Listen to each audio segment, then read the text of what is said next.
In this video, I want to give you 5 tips in terms of helping you to choose your area of focus for your thesis. Now, I know that for a lot of you, this is quite a challenge because you're just coming into the sector new, you're grappling with a whole lot of new modules, new content, and it can be difficult to try and know where to start when we ask you what do you want to do your thesis research on. So hopefully these 5 tips will help you. So the first thing I would say is think about what your background is. So for example, if you're coming here and you've done a degree in history, then maybe that indicates what your area of interest is. So maybe you want to look at some historical aspect of the development of history, of tourism or events or hospitality. If you're coming here with a background from business, then maybe that's what you want to focus on. Or sociology, maybe you want to focus on, the interaction between tourism habits and social norms. So let your background influence a little bit what your focus might be. The second thing I would say is think about, is there any burning question you have that you would like to know the answer about the sector? Now, you have to go and check out that nobody's already answered this question, but it's a good way of starting, sort of sitting back, if you like, and thinking about, okay, what might be issues that would be of interest for us to look at?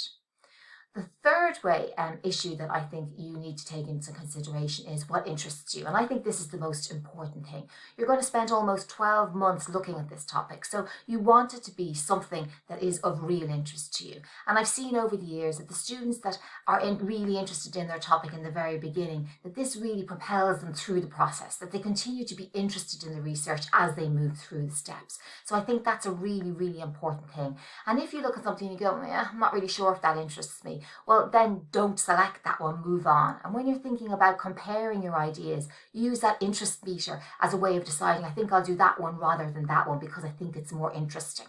So use that interesting thing as an important aspect to consider. The fourth thing then I would say is don't underestimate the importance of reading.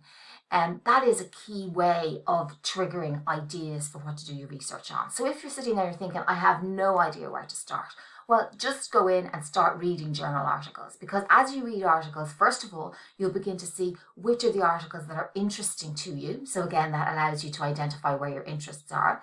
And also sometimes in reading an article, it will trigger an idea that you go, oh, okay, what about that? Why don't I go in and find out more about that? And really, this stage of where you're selecting your idea is going to bring you down lots of rabbit holes where you have to come back and go, okay, that's not the right one. Now I'm going to go and try somewhere else. But reading is a really good way of getting you into that zone, of getting you starting to think.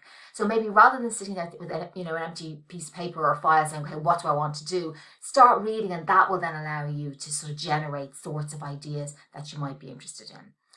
The fifth thing I would say is back to that little one maybe of sitting with a piece of paper. And I think it's a good idea to brainstorm your ideas. You will get ideas from all sorts of things. So if you're sitting in lectures, somebody might talk about something that you go, oh, maybe that's something I can look at. If you're reading, you might get an idea. If you're out for a walk, you might get an idea.